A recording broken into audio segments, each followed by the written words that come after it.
Good evening, everyone, and welcome back to another edition of Reporter's Notebook. For those of you who maybe have never watched Reporter's Notebook before, it's a really fun segment we get to do here at WNCT. Probably one of my favorite segments. We get to bring in some coworkers in here to the digital studio and talk about the stories that they covered for you guys today. Dive a little deeper into those stories and just kind of candidly chat about, what it's like to be a reporter in the industry, what it's like to be a reporter here at WNCT. So I'm going to go ahead and introduce our guest for today, Miss Cheyenne Pagan. How are you doing today?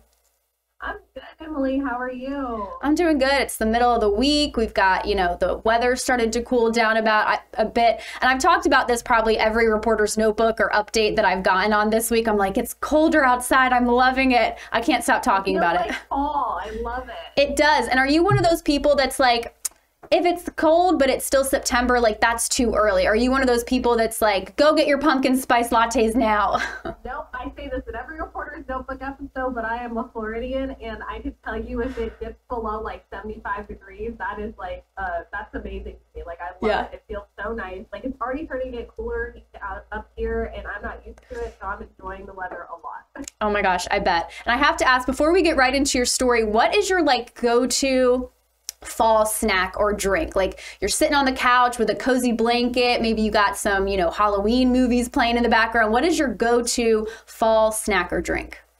Hot chocolate. Ooh, yeah. That is a good one. You can't beat that. Classic with marshmallows in it. That's the best. Now, do you do like the marshmallows out of the bag, or do you get the ones that are like in the mix? Like the little ones? I like the ones that are pre in the mix, because I won't lie, I'm a little lazy, so I feel like when it's already just there, and it doesn't taste bad either. It really doesn't. It's a little crunchy, but I kind of like the little added texture, if you know what I'm saying. Yeah, exactly.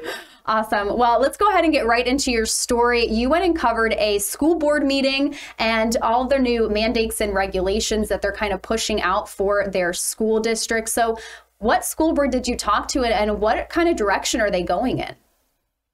Oh, Emily, I cover Onslow County as one of my main beat counties, and they, prior to yesterday's meeting, were one of the only counties in North Carolina, school districts in North Carolina that had a mask optional policy. And, with the rise of COVID cases, a lot of parents were expressing concerns, and that led into the meeting. So before the meeting yesterday, I talked to a couple of concerned parents and concerned citizens about how they felt about the masking optional and if they were going to voice their concerns at the meeting. And they did. And the meeting went on for quite a while, and the school board ultimately decided for just the community as a whole to bring back a mask mandate. And so with that in place now, they released that last night, the information. I did a story on it today as a follow-up, and I got in contact with a couple of more concerned parents and citizens, and I basically just wanted to know what their reaction was to the mandate. It's a very hot topic, children being masked in school. Some parents want their children to wear masks, some parents don't. So I talked to parents that were for it and parents that were against it. And let me tell you, it was a lot on both sides. I don't want to go too much into it. I have a full story on our website. You can check it out there.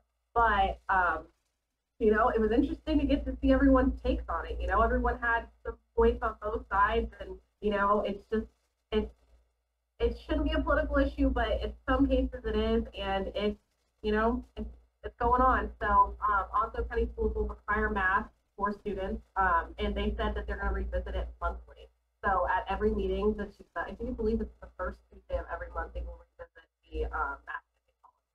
Definitely. And you said, a lot of people said this has kind of turned into more of a political thing than anything else. And I've heard the same thing, from many parents, many teachers, many medical professionals that, this unfortunately mask mandates have kind of turned into something that's more politicized than medical, perhaps. So, and I think that's a great idea to kind of revisit this monthly as opposed to, putting your stamp on it and saying this is it for the rest of the year. But, taking that time to kind of monitor each month, what they're seeing in their schools, what they're seeing in their community, and base those restrictions off that. So I think that's super important story to cover. And definitely, like you said, that was the only school school district that really had this optional mask mandate for students. So I think this is super interesting that they've, went ahead and kind of taken that route and just said, what, we're just going to mandate it for everybody regardless. So I think this is super interesting. And like you said, if you guys want to check out more on this story, more of what Onslow County Schools are doing right now, you can check out Cheyenne's story, of course, on our website at WNCT.com. So